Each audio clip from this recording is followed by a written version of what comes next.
Somos WBCQ, brindándoles la radio de World's Last Chance, a ustedes desde Monticello, Maine, Estados Unidos.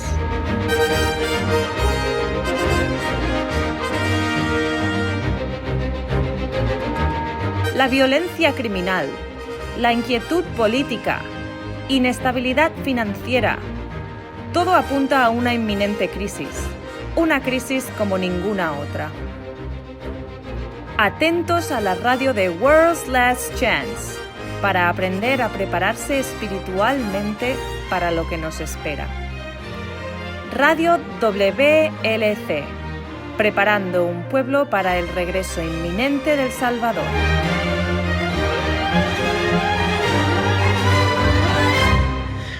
Saludos a todos quienes están sintonizando hoy. Bienvenidos a Radio WLC. Soy su anfitrión, Luis Velasco.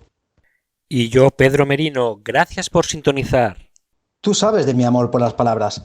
Siempre disfruto de un buen juego de palabras inteligentemente utilizadas. Bueno, aparentemente, hay un pueblo en los Estados Unidos nombrado Infierno. ¿Infierno? ¿Como refiriéndose a las llamas eternas? Así es, excepto que este pueblo está ubicado en el estado de Michigan, llegando cerca a Canadá. Por lo tanto, reciben descargas durante el invierno, frío, severo y muchísima nieve. Me imagino, de eso estoy seguro. Si me recuerdo bien, Michigan está básicamente abrazado en 3 lados por grandes lagos, así que sí reciben inviernos extremadamente crudos. En el español, algunos usan la frase primero se congela el infierno, algo así como la frase cuando los chanchos vuelven. En otras palabras, nunca. Bueno, aparentemente, un invierno, el infierno en realidad se congeló. Infierno en Michigan. Sí, y estaba en todas las noticias, con imágenes de los hielos colgando desde los carteles dando la bienvenida a los visitantes al infierno, Michigan. Me hubiera gustado ver eso. Había un oficial de reclutamiento del ejército que decidió aprovechar la oportunidad. Él imprimió una imagen del cartel colgado, sumergido en la nieve y el hielo, y lo fijó en el tablón de anuncios dentro del pasillo, con un titular que decía: ahora tomando cupos de todos quienes dijeron que volverían a reescribirse cuando el infierno se congele. Este es un reclutamiento creativo, aunque probablemente no funcionó. No, creo que no. De todas maneras, de esto es lo que quiero dialogar hoy. La doctrina del infierno absolutamente es una aterradora cuando en realidad lo piensas. La idea de ser quemado vivo literalmente por una eternidad es horrible. Algunos cristianos, por supuesto, niegan que hay un infierno ardiendo eternamente. Por lo tanto, a quien se refiere la escritura cuando habla del infierno, espero poder iluminar la luz el tema de hoy. Gracias, Luis. Es una doctrina problemática donde existen 2 interpretaciones muy opuestas. No hay lugar para que ambas escuelas de pensamiento estén correctas, ya que son diametralmente opuestas. Solo un momento antes de continuar. Si esta es la primera vez que nos acompañan, notará que preferimos usar los nombres divinos originales del Padre y el Hijo. El nombre del Padre es Yahuwah o Yah y el nombre del Hijo es Yahushua. Bien, solo quería aclarar esto. De la doctrina de un infierno ardiendo eternamente ha causado dolor, más confusión y ha llevado más personas a rechazar a Yahuwah que posiblemente cualquier otra sola creencia. Me refiero a, y pensemos por un momento, nombren a alguien que es responsable por el sufrimiento y agonía de millones. Incluso los seres humanos pecaminosos retroceden ante el pensamiento de una justicia que exige una eternidad ilimitada de angustia como castigo por los pecados cometidos durante una sola vida. Bueno, considerando el siglo XX hay unos cuantos. Pol Pot y el Khmer Rouge, Hitler y todos aquellos que consideró indeseables. George Bush y su ficticio armamento de destrucción masiva, la revolución cultural de Mao Zedong, Stalin. Veamos, tomemos a Stalin. Entre las purgas, las expulsiones, gulag soviético, torturas, asesinatos masivos, desplazamientos forzados y las elaboradas hambrunas, él es responsable por la matanza de millones, literalmente. En 1989, un histórico gregoriano, Roy Alexandrovich Medvenek, estimó el número a 20 millones, con un adicional de 20 millones de vidas soviéticas perdidas durante la Segunda Guerra Mundial. Esta es probablemente la aproximación más conservativa. Alexander Solzhenitsyn puso el número a 60 millones, mientras que otro histórico y político, Alexandre Yakovlev, lo estimó a 35 millones. Uf, cualquiera que sea el número es una gran cantidad de vidas perdidas. Un número incomprensible, pero por el bien de la ilustración vamos a encontrar un equilibrio. Vamos a dividir la diferencia entre los 60 millones y los 20 millones y tenemos 40 millones. 40 millones de vidas perdidas, y no es como si hubieran desaparecido repentinamente de la existencia. Las formas en que murieron usualmente fueron agonizantes, seguidos por un inmenso sufrimiento. Por lo tanto, ¿qué es justo? Si Stalin quemaba un año por cada vida perdida, estaría quemando durante 40 millones de años. Pero está bien, la eternidad es suficientemente larga para esto. Por largo que esto sea, no parece justo que queme solo un año por cada vida perdida. No cuando tomas en cuenta todo el sufrimiento acompañado con cada vida perdida. Y el sufrimiento de aquellos quienes les aman, viendo su sufrimiento y muerte. Digamos que Stalin quema 50 años por cada vida perdida. ¿Cuánto es 40 por 50? 2000. Bien, entonces Stalin arderá a los vivos 2.000 millones de años. Esto se va elevando a montones de tiempo que hacen que el cerebro comience a tambalear un poco. Pero vamos con esto, digamos que después de 2.000 millones de años de arder vivo, la justicia está satisfecha. Pero él sigue quemando. Muy bien, porque ya siente todo lo que sentimos y a lo mejor eso es justo. Por lo tanto, él quemará sufriendo en agonía otros 2.000 millones de años. Al final de los 4.000 millones de años, él aún sigue quemando. Aún gritando en agonía. Otros 4.000 millones de años pasarán y otros y otros. La justicia fue servida billones de años atrás y aún sigue ardiendo, aún en sufrimiento. Como lo mencionamos anteriormente, la eternidad es un poderoso largo periodo de tiempo. ¿En qué punto la justicia cesa y la venganza vengativa comienza? Pienso que todos tenemos personas que nos han perjudicado, pero no creo que ninguno de nosotros les desearíamos tal destino incluso a nuestros peores enemigos. Aun como humanos falibles, pecaminosos, sabemos que tal castigo no es justo. Y aún así, millones de cristianos creen que es justo lo que va a suceder. La mera injusticia, la pura crueldad, ha llevado a muchos al rechazo, no de la doctrina, sino del Dios que les ha dicho que exigirá tal castigo en nombre de la justicia. En realidad contradice lo que las Escrituras dice acerca del carácter de Yahuwah. En 1 Juan 4:8 lo expone. Ya es amor. Condenar a alguien a una eternidad de sufrimiento como castigo por las acciones de una vida no es justo. Es importante recordar que Yahuwah en ambos es amor y justicia. Él es la perfecta combinación. No puedes tener una sin la otra. Y las Escrituras declaran que Él es justo. Veamos Jeremías capítulo 9 y leamos versículos 23 al 24. Claro, así dice Yahuwah. No se glorie al sabio de su sabiduría, ni se glorie al poderoso de su poder. Ni el rico se glorie de su riqueza, mas el que se glorie. Gloríese de esto, de que me entiende y me conoce, pues yo soy Yahuwah, que hago misericordia, derecho y justicia en la tierra, porque en estas cosas me complazco, declara Yahuwah.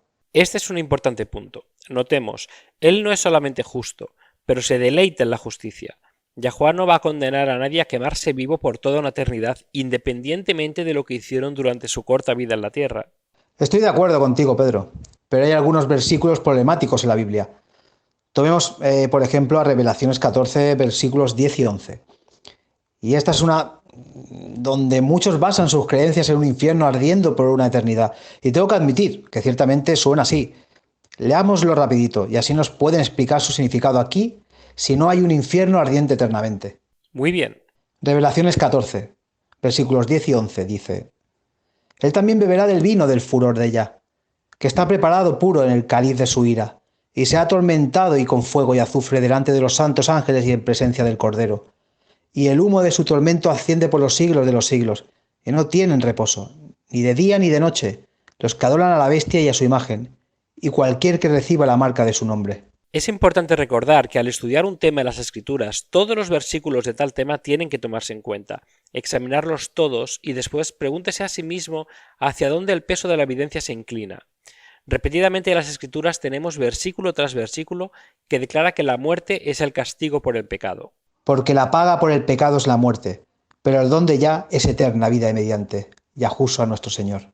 Romanos 6:23 es una clara declaración que la muerte es la consecuencia o la recompensa por obstinadamente continuar en la rebelión, pero no es la única. Leamos Ezequiel 18:4. Ezequiel 18:4. He aquí, todas las almas son mías, tanto el alma del Padre como el alma del Hijo mías son. El alma que peque, esa morirá. Hay otros también, está Eclesiastes 9:5. Porque los que viven saben que han de morir, pero los muertos no saben nada, ni tienen ya ninguna recompensa, porque su memoria está olvidada. Noten que ni una vez en las Escrituras, ni una sola vez dice, porque la paga por los pecados es una eterna vida en el tormento. No, no dice eso. El infierno referido en las Escrituras tiene que ver con el castigo recibido por los malvados, cual termina con su destrucción, no simplemente una continuación de sus vidas mientras el sufrimiento bajo un tormento indescriptible.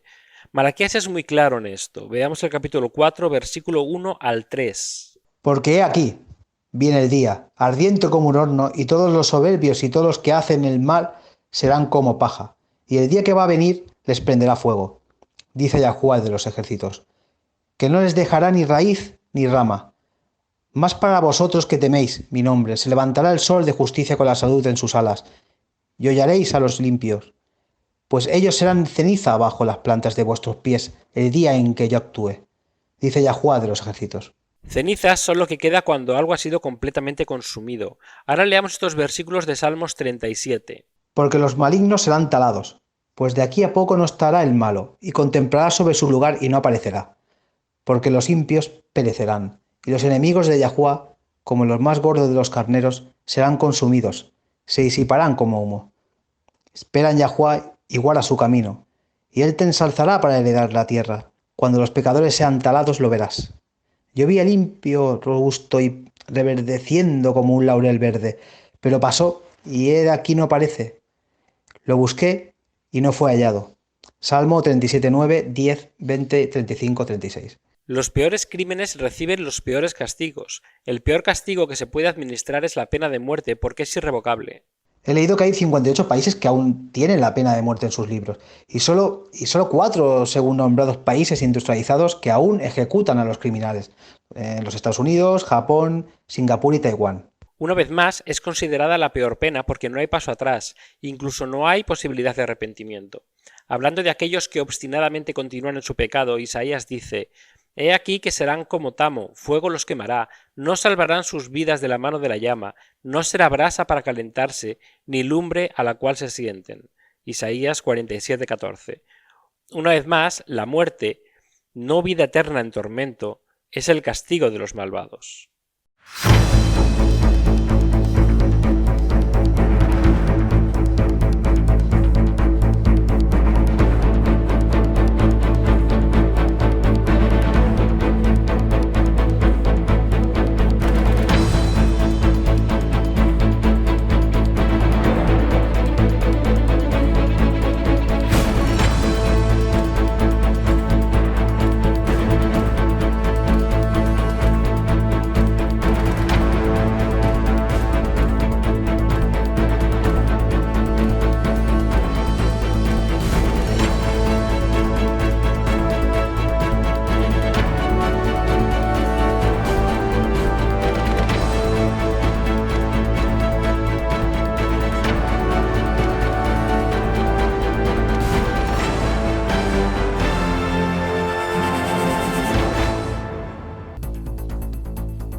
¿Qué tal si intento decirte que tu salvación no se basa en la muerte del Salvador? No se basa en el amor del Padre y que tu fe o tu falta de ello no tiene nada que ver con tu salvación. ¿Cómo reaccionarías si te digo que tu salvación fue determinada por un juego de azar cósmico, una divina suerte de sorteo? Bueno, si no salgo del cuarto a carcajadas, espero que me digas: ¿estás loco? Y aún así de chocante como parezca, muchos cristianos sinceros creen en esto. Para aprender más, ve a nuestro sitio web en www.orldstlachce.com/español ESP. Hoy hemos estado dialogando acerca del infierno. En nuestro último segmento, Pedro nos mostró de las Escrituras que la muerte es el castigo por el pecado. no es una vida eterna en el tormento. Yo lo entiendo. Pienso que está clarísimo, pero ¿dónde salió esta idea y qué haces con todos los versículos de las Escrituras que se refieren al infierno? La doctrina de un alma inmortal entró a la cristiandad alrededor del segundo siglo. La filosofía griega se entrelazó con la cristiandad. De repente se comenzaban a oír frases tales como la existencia perpetua y la continuación del ser. Después, alrededor del 240, Tertuliano de Cartago lo llevó al siguiente paso lógico. Él escribió que el tormento eterno de las almas inmortales de los malvados era una paralela a la dicha eterna de los justos. El castigo eterno para los malvados es una conclusión lógica si tienes un alma inmortal que no puede morir. Claro, Pablo en 1 Timoteo 6 es muy claro que solo Yahuwah tiene la inmortalidad. Él lo dice ahí mismo. El único que tiene inmortalidad y habita en la luz inaccesible a quien ningún hombre ha visto ni puede ver. A él sea la honra y el dominio eterno. 1 Timoteo 6:16. Lo sé. ¿Qué tan simple hubiese sido si solo hubieran dejado que las escrituras hablaran por sí mismas y no traído todas estas ideas paganas? Me gustaría entrar en lo que realmente se quiere decir cuando la Biblia habla del infierno. Solo hemos podido rozar la superficie de los versículos que establecen que el último castigo para los malvados, incluyendo al de Satanás y sus ángeles, es el cesar de la existencia. En el fin, cesarán de existir. Hay mucho más en nuestra página web. Hay artículos y vídeos, así que caben ahí para más profundidad del tema. Pero por ahora es indiscutible que las palabras infierno pueda ser encontrada en las escrituras, que puede significarse sino la variedad de la eterna quema de cuales todos estamos acostumbrados. La palabra infierno en el Antiguo Testamento siempre viene de la palabra hebrea Seol. Seol aparece 63 veces en el Antiguo Testamento. 32 de estos son traducidos como el infierno. Otras 29 son traducidas como el sepulcro y otras 3 como un pozo o abismo. ¿Recuerdan la historia de José?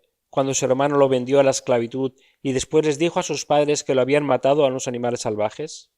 Sí, él dijo, porque yo tengo que descender a mi hijo, enlutado hasta el sepulcro. Y llóralo su padre. Génesis 37-35. ¿Estás diciendo que la palabra traducida sepulcro, ahí es en realidad Seol? En realidad no cabe decir descender el infierno de la quema eterna a mi hijo a llorarlo, ¿no crees? En realidad no. Hay muchas otras instancias en las Escrituras. Por ejemplo, Job 14:13, oh si me escondieras en el Seol, sepulcro, si me ocultaras hasta que tu ira se pasara, si me pusieras un plazo y de mí te acordaras. Salmo 88:3 dice, porque saturada está mi alma de males y mi vida se ha acercado al Seol.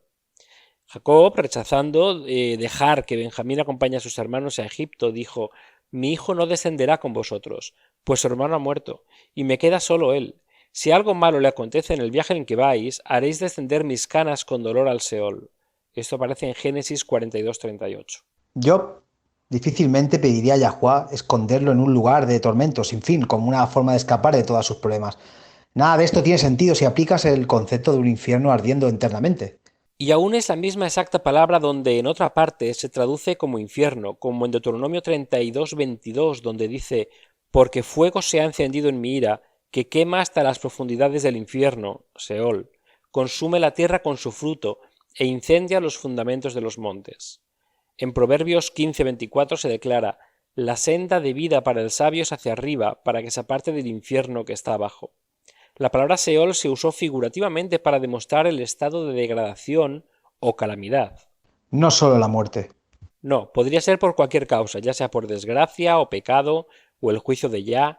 El nuevo diccionario expandido de Strong de las palabras bíblicas dice, cita, Seol es el inframundo. No se utiliza con un solo pasaje para el castigo después de la resurrección. Wow, ¿verdad? Bueno, supongo que esto claramente hace volar aquella interpretación fuera del agua, ¿no es así? Cuando se toma el tiempo de mirar cada uso de la palabra Seol, infierno, sepulcro, pozo o abismo, en el Antiguo Testamento, queda claro que la palabra simplemente se refiere al estado de la muerte, ambos bueno y malo. Eso es todo. La doctrina del infierno en el Antiguo Testamento no es la doctrina de un eterno castigo, no existía el cuerpo de sus creencias. Bien, pero ¿qué tal en el Nuevo Testamento? En el Nuevo Testamento hay 3 palabras que traducen el infierno. Estas son el Hades y Tártaro, las cuales son griegas. La palabra Gehenna es la forma griega de las palabras hebreas Gei y Hinnom, que significa el valle de Hinnom. Hades aparece 11 veces en el Nuevo Testamento, es traducido como sepulcro una vez e infierno 10 veces. En 1855, Thomas Thayer escribió The Origin and History of the Doctrine of Endless Punishment, el origen e historia de la doctrina de castigo interminable.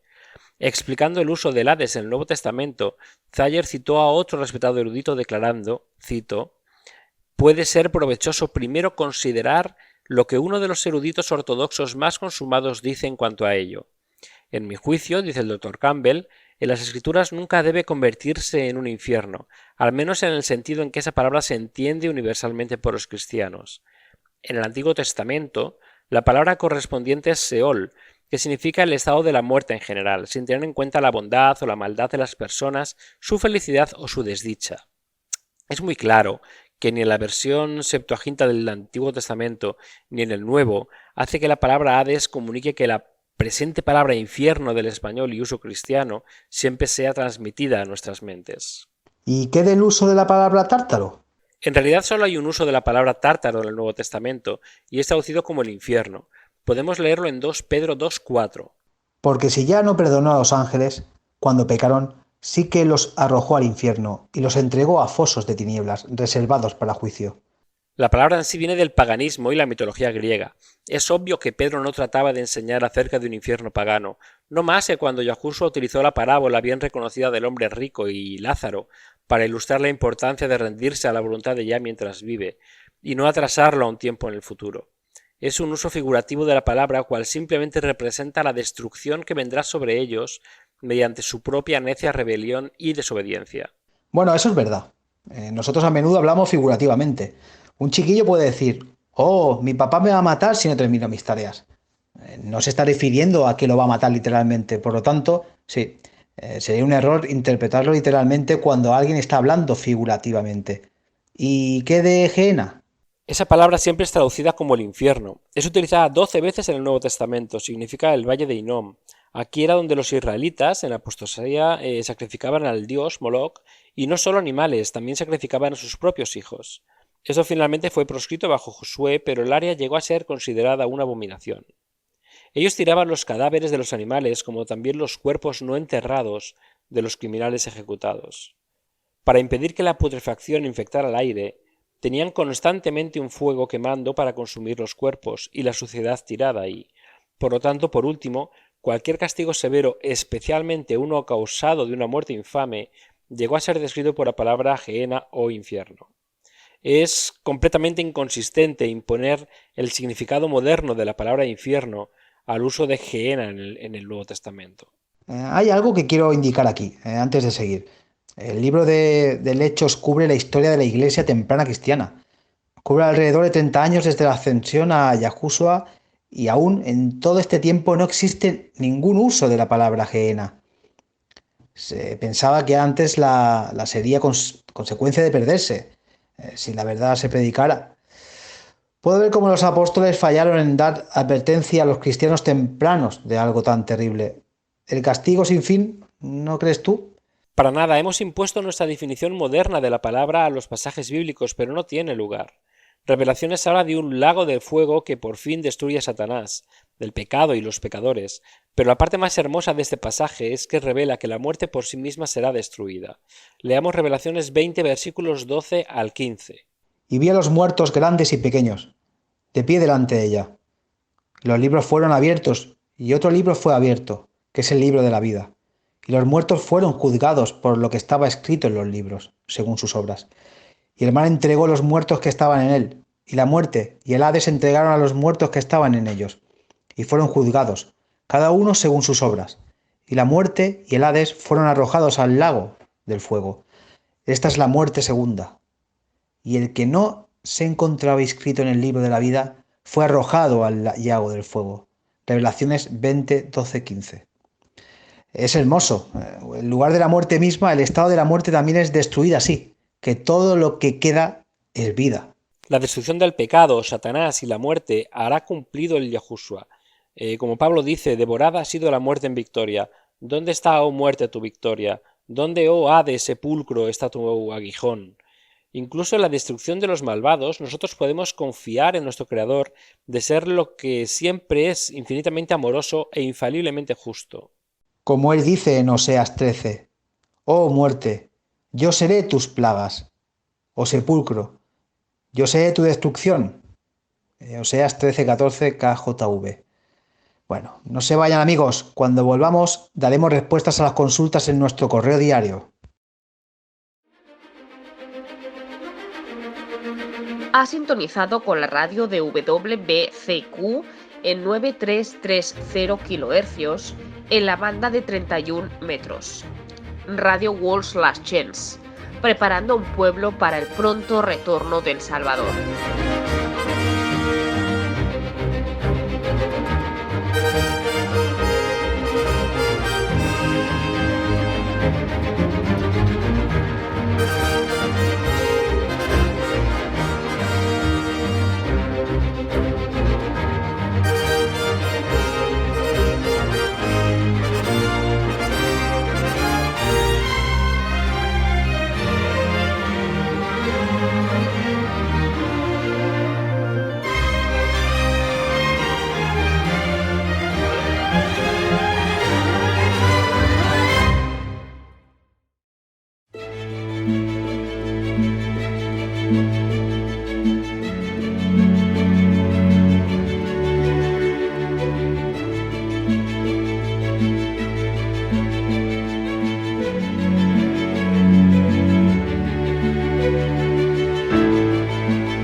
Uno de los fraudes más grandes en la historia del mundo fue infiltrada casi 1700 años atrás mediante la acción de dos hombres, el emperador romano Constantino el Grande y Gil II, presidente del Sanedrín judío en el tercer siglo. Las acciones tomadas por estos dos hombres continúan impactando al mundo en el día de hoy. Todos de toda nación, incluyendo toda religión, fueron afectados por sus acciones. Las multitudes han sido mal guiadas. ¿Y qué de ustedes? ¿Han sido engañados? Vea nuestro sitio web y entérese en www.wslastchanceol. No se ha engañado. Aquí hasta los ciegos de nacimiento ven. Pueden oír estos programas pinchando en el icono de la derecha donde dice Radio WLC, seleccione su lenguaje y oiga o imprima los capítulos para un amigo.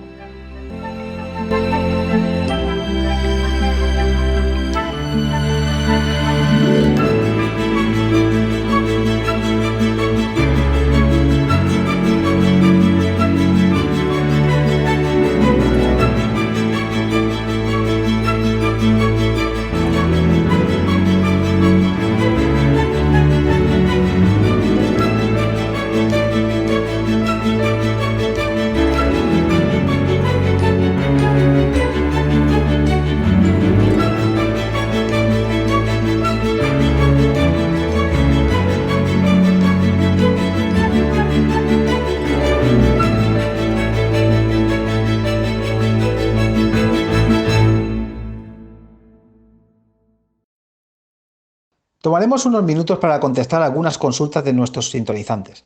Nuestra primera consulta es de Kichida Hoshiko en Okazaki, Japón. Ella nos dice, en WLC ponen mucho énfasis en las fiestas judías y en el Sabbat, o el reposo. En Hechos 15 se dice que el Consejo de Jerusalén dijo que las fiestas y el Sabbat ya no son vinculantes para los creyentes. ¿Pueden dialogar más en esto? Gracias. En realidad me gusta esta consulta. La verdad es consistente, entonces este capítulo debe tenerse en cuenta y los puntos abordados. A lo que Kichida está refiriendo aquí, por supuesto, es a la gran controversia en la iglesia cristiana temprana sobre si los gentiles convertidos deben o no ser circuncidados. Era el foco primario, está en Hechos 15, versículo 24. Muy bien, yo casi lo tengo. Por cuanto hemos oído que algunos que han salido de nosotros os han inquietado con palabras, trastornando vuestras almas y mandando circuncidaros y guardar la ley, a los cuales no mandamos. Los judíos y sus obras orientaron a las mentes durante mucho tiempo. Se había sentido superior a los gentiles. El hecho de que su orgullo provenía de ser circuncidado puede ser reducido por el hecho de que despreciaron a los gentiles como si fuesen no circuncidados. Sus obras pusieron tropiezos engañosos. Sí lo veo, así es. Por lo tanto, la discusión en Hechos 15 en realidad fue acerca de la salvación por obras versus la salvación por la fe. Estas disfrazadas obras orientadas por los judíos habían ido por detrás de Pablo y Barnabás y les dijeron a los jóvenes conversos que tenían que ser circuncidados para ser salvos. La salvación por obras es siempre más anhelado por el corazón humano en vez de la salvación mediante la fe. Los apóstoles discutieron el tema, pero entendían que la circuncisión era parte del antiguo sistema, el sacrificio de sangre que apuntaba hacia adelante, la muerte del Salvador. Entonces enviaron una respuesta. Es un poco largo, pero leamos el cierre, versículos 28 y 29. ¿Qué ha parecido bien el Espíritu Santo? Y a nosotros, no imponeros ninguna carga más que estas cosas necesarias, que os abstengáis de cosas sacrificadas a ídolos, y de sangre, y de ahogado, y de fornicación, de las cuales cosas, si os guardaréis, bien haréis, pasadlo bien. Esto es la base de la carta de Kichida. Ella nos pregunta ¿por qué Wallace Chance dice que la ley aún es vinculante? ¿Por qué ponen énfasis en las fiestas y los sabbats, cuando hasta los apóstoles ahí dicen que todo lo que tenemos que hacer es no comer comidas con sangre en ellas, no comer sangre, carne estrangulada u ofrecidas a los ídolos y no fornicar? Básicamente el listado corto de los gentiles. Exacto, el listado corto. Entonces, ¿por qué Wallace Chance lo está añadiendo? Esto es a menudo citado como prueba que la ley de Moisés en el Antiguo Testamento incluye las fiestas y el Sabbat, no han de ser aplicados a los creyentes gentiles. Sin embargo, si miramos todo el capítulo, veremos que esto es un entendimiento incorrecto. Bien. Primero veamos los versículos 8 y 9. Pedro está hablando aquí y está discutiendo en contra de la circuncisión según requerida para los gentiles conversos. Veamos. Y ya, que conoce los corazones, les dio testimonio, dándoles el Espíritu Santo también como a nosotros. Y ninguna diferencia hizo entre nosotros y ellos, purificando con la fe de sus corazones. Aquí mismo tenemos la prueba de que la circuncisión ya no es un requerimiento vinculante después de la cruz. ¿Por qué? Porque ya no puso diferencias entre los judíos y los gentiles. Muy claro está. Bien, sigamos leyendo el próximo versículo. Ahora pues, ¿por qué tentáis allá poniendo sobre la cerviz de los discípulos yugo, que ni nuestros padres ni nosotros hemos podido llevar? El yugo que los apóstoles no decidieron poner sobre los gentiles era este erróneo concepto que podíamos ser salvos a través de nuestras obras. Cualquier intención de una enseñanza de que debemos hacer ciertas obras para ser salvos es colocar yugo al pueblo de Yah. A esto fue a lo que se refirieron los apóstoles cuando se declaró el primer consejo. Pablo también fue siempre firme de que solo somos salvos mediante la fe en los méritos y sacrificios de Yahushua. La circuncisión por sí misma sin fe nunca justificará a nadie. La carta que enviaron los apóstoles desde Jerusalén está registrada en los versículos 23 al 29, pero para un entendimiento completo de lo que estaban pensando cuando la escribieron, es necesario leer sus discusiones también. No tomaremos el tiempo para leerlo todo, pero una vez más, leamos un resumen de sus declaraciones, versículos 19 al 21. Por tanto, yo opino que no molestemos a los que de entre los gentiles se convierten en Yahuwah, sino que les escribamos que se abstengan de cosas contaminadas por los ídolos, de fornicación, de lo estrangulado y de sangre. Ahora aquí es donde muchos dejan de leer y dicen, oh, soy un gentil, esto es todo lo que tengo que hacer. La ley de Moisés no se aplica a mí. Pero leamos el versículo 21 ahora. ¿Por qué Moisés desde generaciones antiguas tiene en cada ciudad quienes le prediquen? Pues todos los días de reposo, el Sabbat. ¡Wow! Tengo que admitir que en realidad no había notado esto anteriormente. Muchos hacen lo mismo, pero notemos la clara suposición hecha aquí. No tenían que enseñarles los otros requerimientos vinculantes porque ya se lo estaban enseñando. Además, se enseñaba en las sinagogas en los sabbats y lo que se enseñaba era la ley de Moisés. Por lo tanto, lo que demuestra esto es que era entendimiento asumido, de que la ley de Yah aún era vinculante, que los sabbats y las fiestas aún deberían ser observadas. Sí, no necesitaban reiterar el resto de la ley de Moisés porque ya lo estaban observando. Pero eso no es todo. En otros lugares del Nuevo Testamento confirman que los creyentes han de guardar los mandamientos. Bueno, Yahushua mismo lo dijo. En Mateo 19 él dijo, ¿por qué me llamas bueno? Ninguno es bueno sino uno. Este es Yahuwah. Y si quieres entrar en la vida, guarda los mandamientos. En Mateo 19:17. Muchos cristianos hoy discuten que todos los mandamientos deben cumplirse excepto el Sabbat, porque todos los otros mandamientos, ellos dicen, fueron repetidos en el Nuevo Testamento, menos el mandamiento del Sabbat. Entonces dice que ya no es vinculante, pero aquí mismo Yahushua dice, guarda los mandamientos. Él no dice, guardar todos los mandamientos menos el cuarto. Muy cierto. Además, otro punto interesante por considerar es aquel que hace distinción de identificación de la última generación, los que guardan los mandamientos de Yah. Miremos a Revelaciones 14, versículo 12. Aquí está la paciencia de los santos. Aquí están los que guardan los mandamientos de Yahuwah y la fe de Yahushua. Ahí está. Y hay otro versículo también más adelante en Revelaciones donde claramente enlaza la entrada al cielo con el guardar de los mandamientos. ¿Cuál es este? Revelaciones 22:14. Bienaventurados los que hacen sus mandamientos, para que su potencia y potestad sean el árbol de la vida y que entren por las puertas de la ciudad.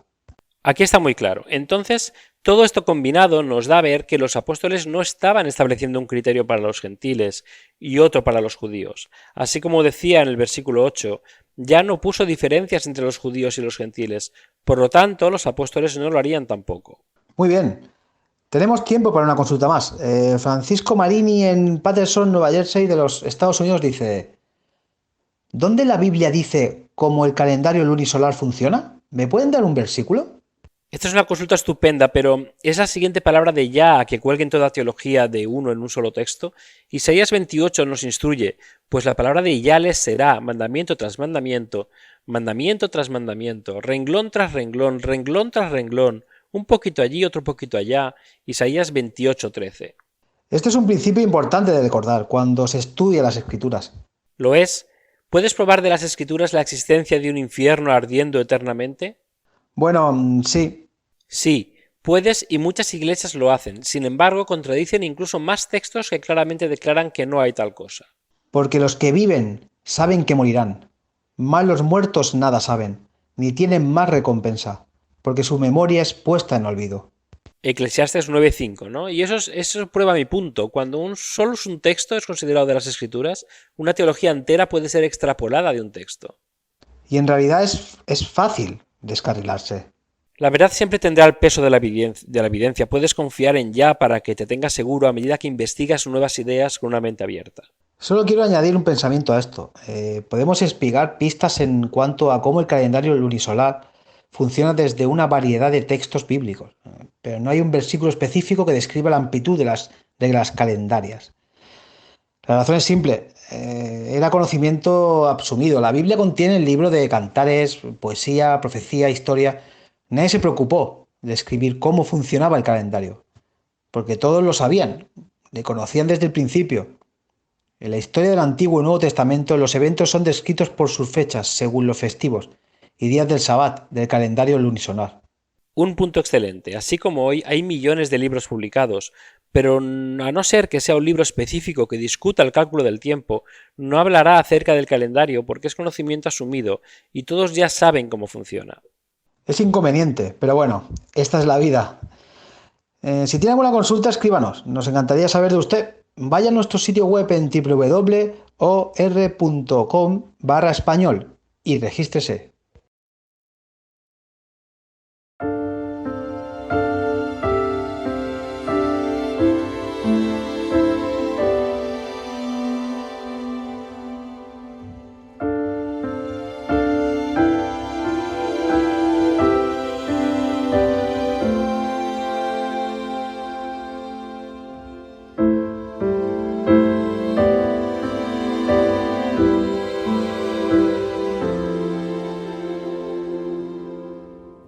Hola, soy Laura Martínez con la promesa diaria de la palabra de Yahuwah. En los días de la fiebre del oro americano del oeste salvaje, un hombre descubrió que había tenido la suerte de un depósito de oro tan vasto que le tambaleó la mente. Se creía que había encontrado el depósito más inmenso en la historia. El hombre fue pronto acompañado por un sobrino, un joven nombrado R.U. Darby. Juntos, los dos hombres pidieron prestado amistades y familiares para comprar los equipos necesarios para la extracción de la mina. Después de la primera carga mineral, fue embarcada para ser fundida en un horno. Los hombres aprendieron que tenían una de las minas de oro más ricas en el estado de Colorado, unas cargas más de mineral y podrían pagar sus deudas. Después de esto serían los dos hombres más ricos de América. Sus sueños de bienes y gloria volaban tan alto y tan ancho como el cielo occidental.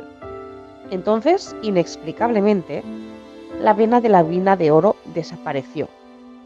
Desesperadamente los hombres taladraron intentando buscar otra vena de oro, pero ninguna aparecía. Fue una decepción aplastante, por no decir que fue financieramente devastadora, ya que aún le debían dinero a amigos y familiares. Por fin, en el desánimo absoluto, Darby y su tío decidieron cesar. Vendieron todos los equipos a un hombre de chatarras por unos $, y se volvieron al este. El hombre de las chatarras, en vez de revender inmediatamente los equipos, llamó a un ingeniero minero para que examinara la mina. El ingeniero explicó que los dueños previos habían fallado por no entender las líneas de falla. Según su estimación, la veta de oro debería reaparecer a solo 1 metro de donde los hombres habían dejado de perforar. Y esto fue exactamente lo que pasó. Por 1 mero metro donde Darby y su tío se dieron por vencidos, el nuevo dueño encontró oro otra vez.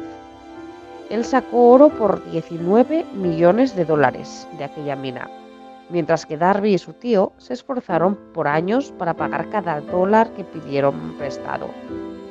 Esta fue una fuerte lección para aprender para Darby, pero fue una que se quedó con el resto de su vida, recordando que perdió una fortuna en oro por renunciar a 1 solo metro demasiado pronto. Darby se dijo a sí mismo: me detuve a solo 3 pies del oro. Nunca me rendiré de nuevo solo porque alguien dice que no. Esta determinación de tener éxito y de nunca rendirse dio resultado a que R.U. Darby se convirtiera en uno de los corredores de seguros más exitosos de la nación. Darby se unió a un grupo de unos 50 hombres, quienes vendían más de $1 millón en seguros de vida anuales. Él aprendió de una forma dura a seguir sus metas y nunca rendirse. Nosotros tenemos una meta también: la vida eterna con nuestro Creador. Hebreos 10 nos alienta: no perdáis pues esta vuestra confianza, que tiene gran remuneración de galardón, porque la paciencia es necesaria para que, habiendo hecho la voluntad de Yah, obtengáis la promesa, porque aún un poquito y el que ha de venir vendrá y no tardará. Hebreos 10, 35-37. Pueden descansar todo su peso en las promesas, nunca les decepcionará, pero hagas lo que hagas, no se rindan. El galardón prometido será recibido por todo aquel quien sea fiel hasta el fin. Se nos ha dado grandes y preciosas promesas. Vaya y comience a clamarlas. Tengo que decir que nunca cesa de asombrarme las varias formas que el demonio engaña a las personas y les causa dolor. Solo la idea de que a alguien a quien amaste, si está perdido, se quemará vivo por siempre, esto es horrendo. No desearía tal cosa ni a mi peor enemigo, menos a alguien a quien amo. Y estamos supuestos a creer que un creador amador, un padre, le haría esto a sus hijos. La pura maldad de tal doctrina sacude la mente. Sí, así es, porque incluso nuestros falibles sentidos humanos del bien y del mal tambalean ante el pensamiento de tal injusticia. Como pueden los errores cometidos en una sola vida, sin importar cuál terribles, terminen en un intenso sufrimiento eterno sin fin, tienes razón, no es consistente con lo que conocemos del carácter de Yah. Las buenas nuevas son de que no es verdad. Podemos confiar en el amor del Padre por nosotros. Me recuerda a la historia de Jonás. ¿Dónde? Donde Jonás por fin llega a Nínive. Él marchó alrededor de la ciudad advirtiéndoles que serán destruidos 40 días por su iniquidad. Los 40 días viene y va, y las personas se arrepienten. Yahuwah perdona a la ciudad, pero ¿hace esto a Jonás feliz? O no, él hubiera preferido que su enemigo de Israel hubieran sido extinguidos. Él en realidad se le queja allá de ser muy misericordioso. Él dice, ved, y que te dije, en primer lugar es por esto que no quería venir. Increíble, ¿no? Pero lo que me gusta es la respuesta de Yah. Es el último libro de Jonás. Ya le dice a Jonás, ¿y no he de despiadarme yo de Nínive, la gran ciudad, en la que hay más de 120.000 personas, son sobre 120.000 personas, que no saben distinguir entre su derecha y su izquierda, y también muchos animales? Demuestra el verdadero corazón del Padre, ¿no es así? Realmente lo hace porque añade, y muchos animales. Nosotros esperamos que Yahuwah cuidara de las personas, y él lo hace, pero tampoco quería matar a los animales. Este es el tipo de deidad a quien servimos, y es amoroso, Padre. Otro versículo que viene a la mente, escuchando lo que has dicho, es 2 Pedro 3, versículo 9. Dice, Yahuwah no tarda en cumplir su promesa, según algunos entienden la tardanza, sino que es paciente para con vosotros, no queriendo que nadie perezca, sino que todos vengan al arrepentimiento. No es su voluntad que ninguno se pierda. Este es el tipo de creador amoroso a quien le servimos. Como lo has dicho, Él es nuestro Padre y Él nos ama. Amén, amén. Sabes, normalmente terminamos el programa recordándoles cuán cerca estamos al fin. Cuanto más tiene que pasar entre ahora y entonces, y los horrendos eventos que comenzarán a pasar pronto. La advertencia de Pedro fue, sed de espíritu sobrio, estad alerta. Vuestro adversario, el diablo, anda al acecho como león rugiente, buscando a quien devorar. Esto tiene significado como nunca antes. 1 Pedro 5:8. Claro que sí. Y a lo que volvemos una y otra vez. Es lo importante que es conocer y amar y confiar en el Padre por sí mismos. Porque sin esta base de conocimiento, ¿cómo soportará su fe cuando parezca que todo el mundo está en contra suyo? ¿Cómo tendrá la fortaleza para negarle a sus sentidos las maniobras de Satanás? Haga parecer como que Yahushua ha llegado. Van a tener fe y valentía para permanecer de pie en la palabra de Yah. Solamente y realizarlo. Si las palabras de su boca contradicen las palabras de Yah, este no es Yahushua, es un impostor. Bueno, ¿cuántos de nosotros conocemos la palabra de Yah lo suficiente para saber lo que dice y lo que no dice? No, no lo suficiente. Lo reconozco. Yo pudiera hacerlo mejor. Todos podemos. David dice, en mi corazón he atesorado tu palabra para no pecar contra ti. Salmo 119:11.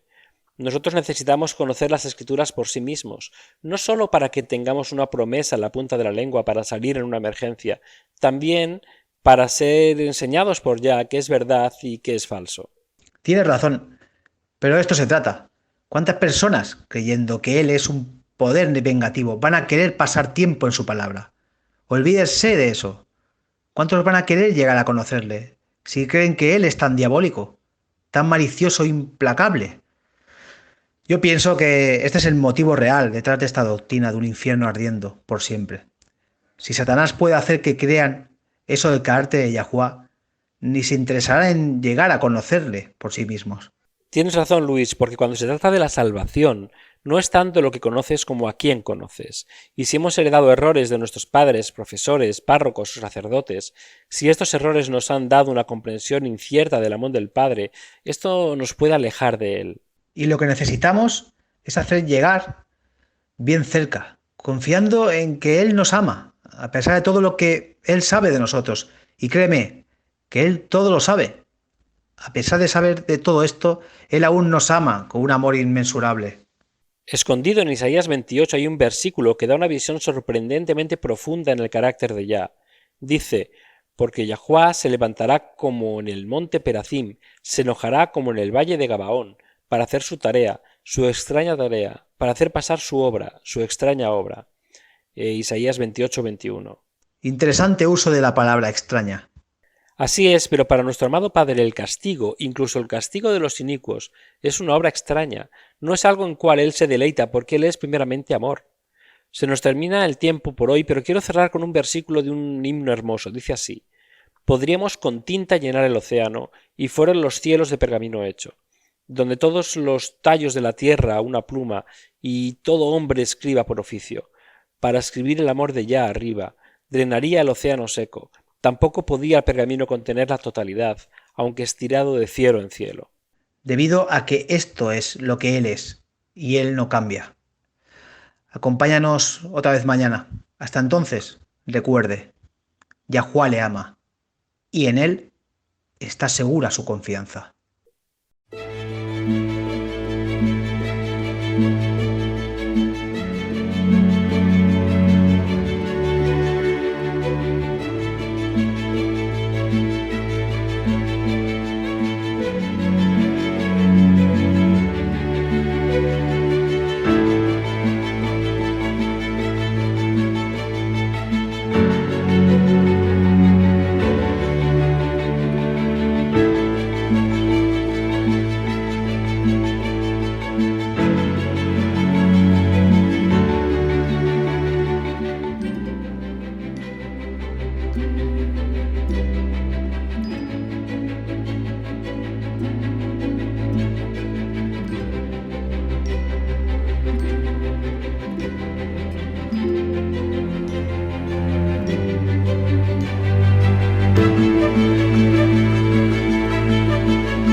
Este programa, como los episodios pasados de Radio WLC, están disponibles para descargarlos en nuestra página web.